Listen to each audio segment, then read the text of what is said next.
Good morning, Facebook. This is Nina. This is Tuesday, November 8th, 2016. And I did not do a day of giving thanks on video for a couple of days now. So I want to do that. And today I want to give thanks to my parents. Now, excuse me. My parents, my mom is still living. My dad is gone to be with the Lord. And since 2005.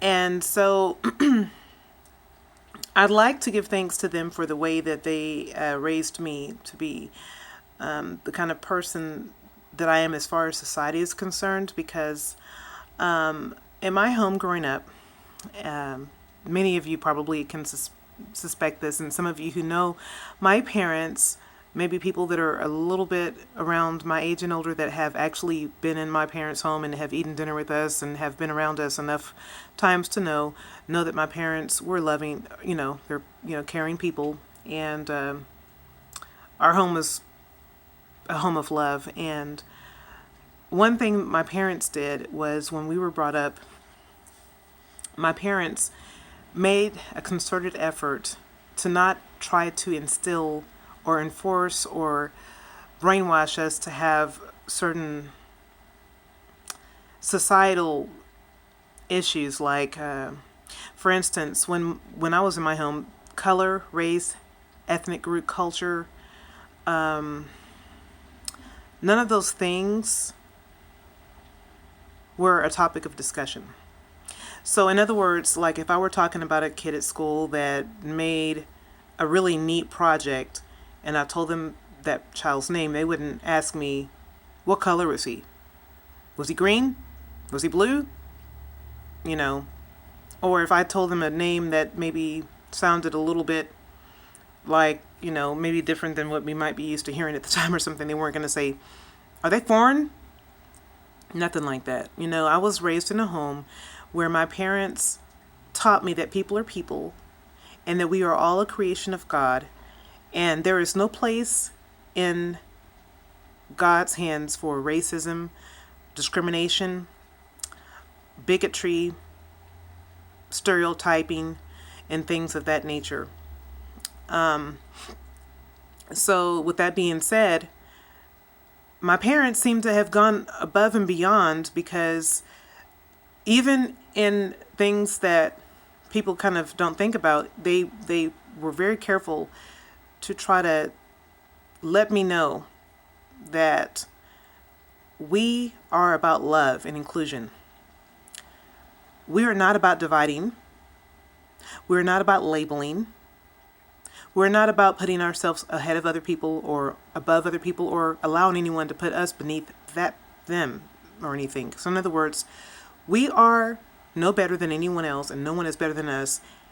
It doesn't matter at the end of the day where you live, where you came from. We're all people at the end of the day. All blood is red. And when we hurt, it doesn't matter where we came from. Pain is pain. Love is love. Right?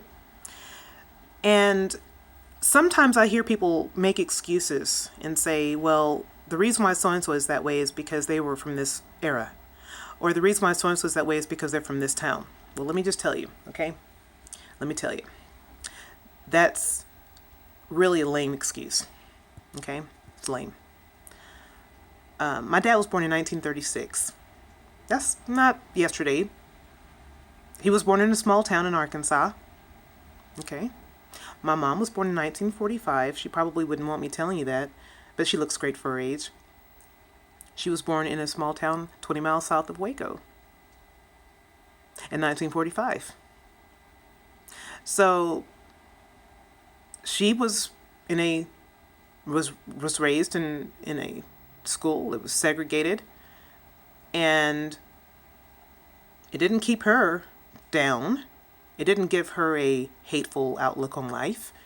It didn't cause her to raise her children in such a way to be bitter. However, we were also raised in a home where we were educated on the truth. The truth that no history book could possibly fill you in on. The truth about the truth about the truth. And for that, I'm thankful.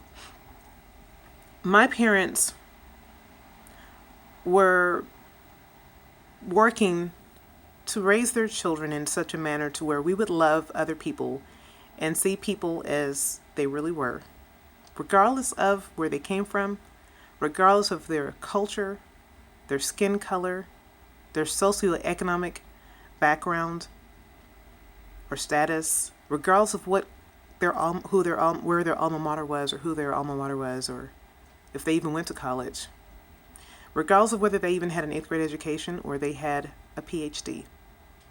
And for that, I'm thankful. Because at the end of the day, it really doesn't matter at all if you have your 8th grade education or if you have your PhD, because you're still human. I mean, yeah, granted, I love education. I thrive on learning. I was raised that way. I read daily, I study, and I continue my education, and I will always do that as long as I'm alive. I will further my learning as long as I live. Lord willing to say the same, I will be, an old woman and still be probably occasionally signing up for a college class. I love learning. And I believe that that is something that opens the door for many things. So when I say what I say, I'm not trying to say that, there is no concern for getting an education. What I am saying is no one can be better than another person for any of those reasons. Even someone who commits a crime versus someone who hasn't, we might put them down and say they're not worth, a moment of time, or that they're too good, prison's too good for them or whatever. Granted, yeah, there are crimes and things like that put people in different status as criminals. But as far as being a human being, we can't say I'm better than him because I have a degree. I can't say I'm better than him because I live over here.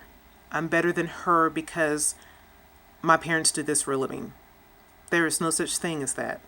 That is what we've put in our minds sometimes, because when you think small ideas come out and they're really worthless. I truly believe that. As far as my parents' political status or their political stance, my parents were very adamant that they were not going to push that off on us. They weren't going to tell us, okay, we're Democrats or we're Republicans, so therefore that's what you need to be, or it's because of this or because of that.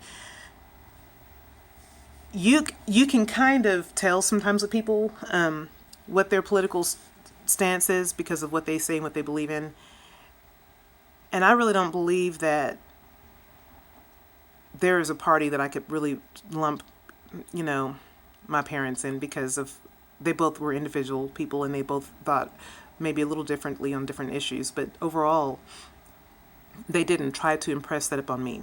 They just told me that people are people and people will lie, and politics have no place in a friendly conversation. Like, if you're friends, politics, money, all those things need to stay out of it.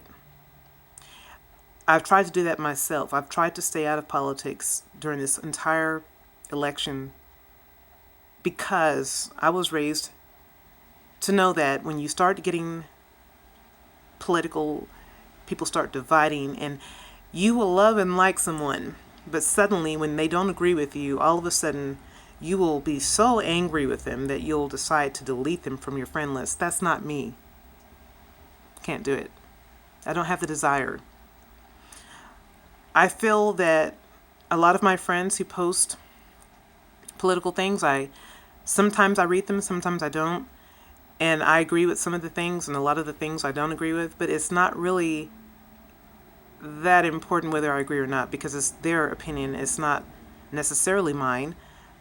But It's kind of like the same analogy of how we make our tuna salads or tuna sandwiches, for instance. Some people put mustard in it, some people put mayo, some people put any concoction and add cheese and black pepper. But it doesn't stop it from being a tuna sandwich at the end of the day when you put it between bread, right? It's a preference.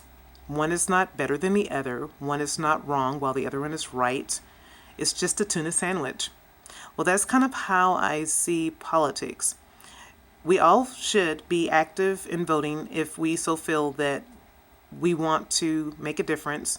I vote and I'm an active participant. I don't just vote in the presidential elections, I vote in all of the year long local elections.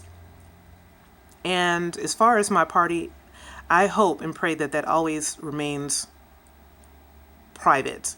I would hope that I would not get to the point where I actually voice my stance on that. I am a conservative thinker, but it doesn't necessarily mean one way or the other when it comes to the way I vote. So that's what I'd like to say on that. But as far as back as my parents are concerned, my husband and I try to raise our daughters in a similar manner. What I have found out is that when you raise your children, you have to put aside some of your hang-ups. You have to allow them to see the world in the way that it is. And as they grow up, they will come to see it as it is.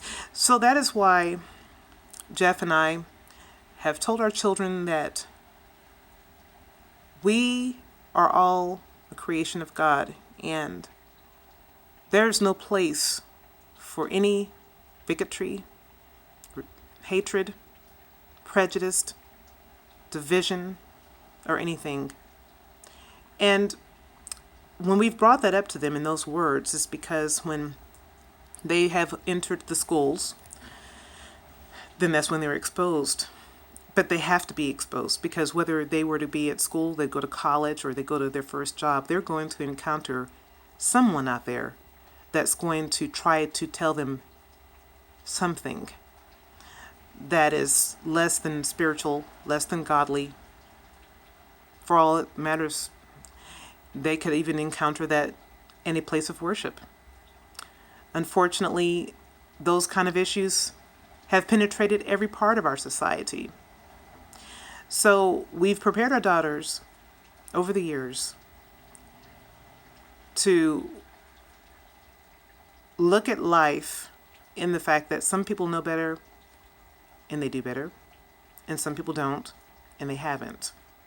But in order to grow spiritually and just mature in a way in which is productive for society, you have to know how to deal with everybody.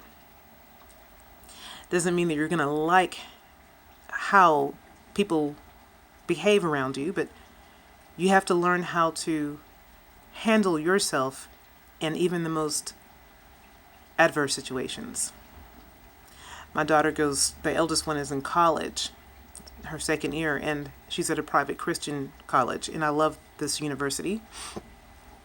I must say, though, that, people need to, when they come to college, a lot of times, that's where we think we're going to learn the truth and we're going to step away from our parents and hopefully think for ourselves. And that is what I hope that the college experience is, because even though I feel that I have the best intentions, and I know I do for my children, I would hope that they still left college with something greater, But you get people from all walks of life in college, and there's a lot of people who come from towns and places where they were taught and things were instilled into them, and they're almost like they feel like they have to be loyal to their parents. They have to keep their parents have to share their parents' same views, and it's interesting to see as each year passes how people start to realize that though mom and dad are awesome, there might have been room for more. And I hope that each student, that when they graduate from college, that they have learned something greater than what they came in there with. not from necessarily the academic, point of view, of course that, but also from the spiritual point of view. Because a lot of times in our lives, we call ourselves Christians, but sometimes we're the worst when it comes to discriminatory practices. We're the worst at making circles so tight that no one may enter based on little cliquish ideas and things of that nature. We're the worst sometimes. I don't want to be that person, and I'm not. But unfortunately, amongst many believers, and I'm only speaking about believers because I expect a little bit more from them, from us, because I would hope that they would want to be more like Jesus. And if you know Jesus, you know that there is no place for all of that.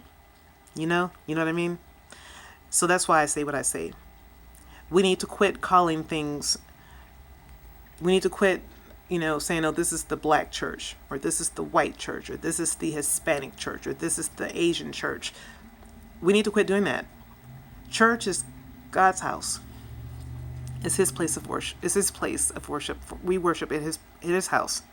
We're coming there to worship, and we need to quit labeling it by color, because there is not going to be a divided heaven, and not everybody is going to be there.